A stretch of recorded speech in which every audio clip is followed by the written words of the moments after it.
we've seen the markets, and there's been an argument made that markets were, quote unquote, overbought. They were too far to the upside. They're overvalued, overextended, everything else. They're definitely not there now. Is this the bottom that we've been looking for? I think it's too early for us at Nuveen, at least, to call the bottom. I think the other thing we have to think about is, yes, we were seeing very high valuations coming into this period, the highest in 20 years by some measures. One thing we're doubting now, even though they come back down, is the PE ratios are back down to average, but what is the E? Does that need to come down further? Are we going to see earnings revisions to the downside? We've only started to see that. So are we actually sitting at more expensive levels than we think? Yes, stocks look a lot cheaper against cash and against bonds, but against their own history, I think we have to wait to see how this shakes out. So what's interesting to me is over the course of the past few days, we've had a number of large investment banks and their analyst economist teams come out and say, we could see no earnings growth for the year 2020 because of the coronavirus. So to the E point that you were just saying, does that make you feel as though this is still a situation where the markets can extend lower? I think so. I think coming into the year, we thought the earnings expectations were too high when they were 10 or 11%. We were more in that 0 to 5% category. So we probably need to see them come down substantially more. We didn't enter the year as bulls on the U.S. stock market. We were thinking kind of flattish. I think at this point, flat looks like a pretty good return for the year from where we're sitting right now. But, you know, it's much more for us about where do we see the opportunities? How can we, outperform the benchmark if the benchmark's not going to be doing much, at least for the foreseeable future? Since you just opened the door, where exactly are the opportunities that you are seeing? What has gone on your shopping list as the markets have fallen in some ways by 10, 15 or more % for certain stocks? I think anything with a high yield is going to catch a bid for as long as there's uncertainty about when the plateauing seems to arrive when it comes to the spread, both by country and by the number of cases we're seeing of the coronavirus. So for the time being, we're defensive. We're trying to orient that more towards growth, towards areas that could be part of the eventual bounce. So we're kind of trying to play the middle, not trying to hit a home run by being, catching a falling knife in a very cyclical sector, but also not getting too defensively oriented. So we're looking at sectors like healthcare, sectors like technology, the same sort of playbook that got us out of the last one of these kind of swoons that we saw at the end of last year with the trade war and the resolution. So it's interesting. Brian brings up an interesting point here, Peter, with regard to the E side of things, earnings. A large part of that component will be the macroeconomic backdrop that these companies have to operate in. And there's no doubt there's going to be a global slowdown. How intense will that slowdown be, and will it really have a real material effect on earnings? Well, going into this, global growth was only around 3%. U.S. growth was only about 2%. So there wasn't much of a cushion to deal with what we're dealing with right now.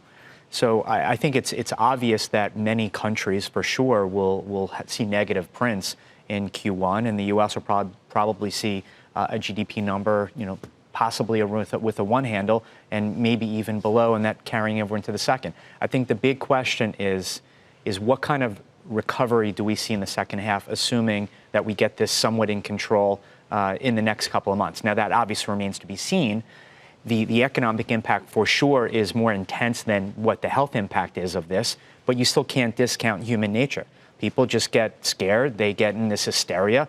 You go into Costco over the weekend and the shelves are empty for toilet paper. I passed Costco just anecdotally. I drove by my local one this past weekend. The line of cars waiting to get in was around a block where I was. So there is certainly a mentality developing here. Now, Brian, I guess to your point, are you forecasting or are you expecting to see some kind of a real slowdown in the consumer?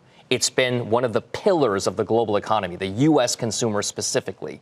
Is this going to dampen consumer sentiment? This has been the one thing that's held us up with all these prior corrections over the last 10 years or so. Has been the U.S. consumer never really went away. We've seen dips in consumer confidence, but we really haven't seen consumer spending slow down. A couple of positives. Consumer spending coming into this period still looked pretty solid. So I think the first quarter numbers incorporating a strong January that was really unaffected by this in the U.S. We're still seeing strong consumer confidence numbers for February and a very high savings rate. I think we can't discount that either. Now, savings rate's okay if you can't get to the store to get something to buy. The savings rate doesn't help you that much, but we think that consumers and households are pretty well prepared for at least a softer patch in the U.S. economy. The question is, does this extend into Q3?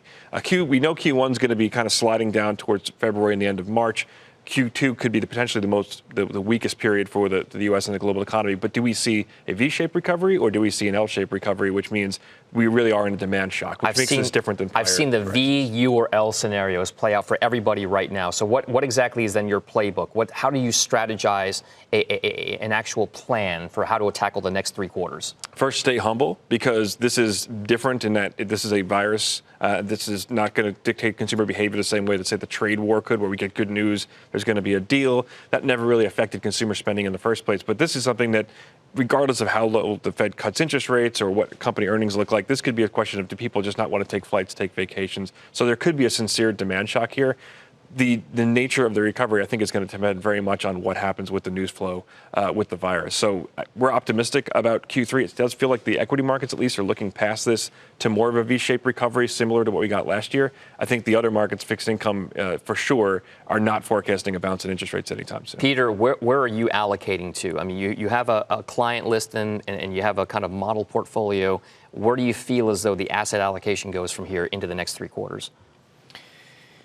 I think that's really the question is do you de-risk and wait for this to clear up, or you just ride it out, or you put aside some extra cash to take advantage? I think it's somewhat of a combination of that. I'm continuing to like gold and silver. You talked about dividends. To me, the big energy companies, as much as the headwinds are, these are pretty fat dividends, and particularly some of them can handle those dividends. I think it's somewhat of a ride it out, but you need to have some cash as a cushion to look at as dry powder and as some defense, because we don't know how this is going to go from here.